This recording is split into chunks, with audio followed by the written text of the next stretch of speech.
Félicitations à cette équipe quand même qui nous a donné du fil à retordre. Mais bon, on continue l'aventure, c'est l'essentiel.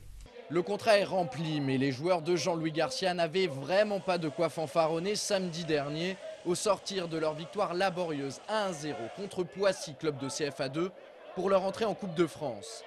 Incapables de prendre l'avantage dans le temps réglementaire face à des franciliens, il est vrai, combatifs, les Angevins ont dû attendre les prolongations pour valider leur billet pour le 8e tour de la compétition.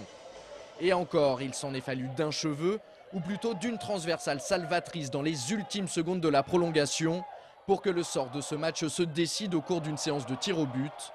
Mais fort heureusement, les scoïstes avaient débloqué la situation quelques minutes auparavant grâce à devinez qui. Anthony Modeste, bien évidemment.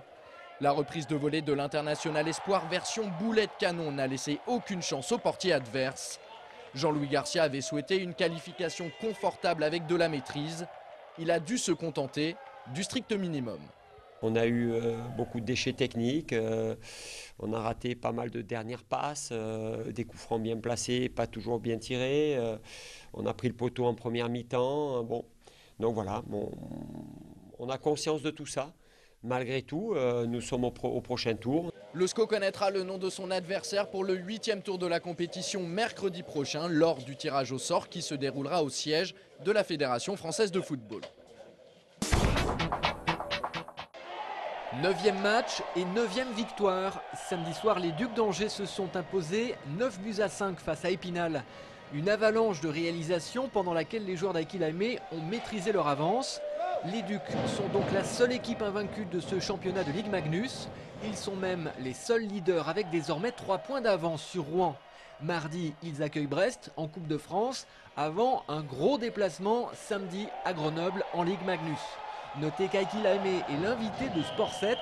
On fera le point avec l'entraîneur des Ducs sur ce début de saison en fanfare. 9 matchs, 9 victoires, vous êtes la seule équipe invaincue. Aiki, est-ce que c'est le meilleur démarrage qu'aient connu les Ducs d'Angers? Oui, je crois que oui.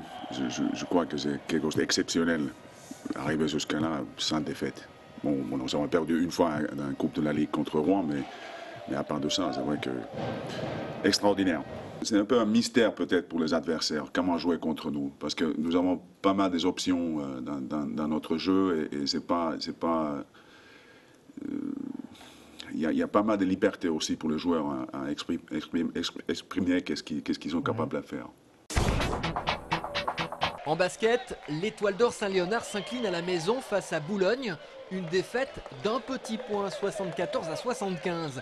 Il n'a manqué qu'un seul tir pour que les joueurs de Jackie Périgouane équilibrent leur bilan à 6 victoires, 6 défaites.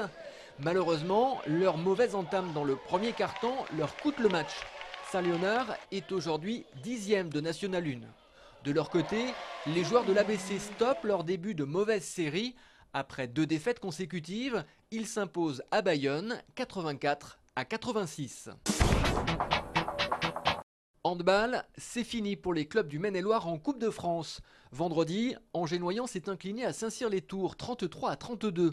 Les Poncés, qui évoluent en National 3, s'inclinent de leur côté face à Lanester, autre club de National 3, sur le score de 30-34.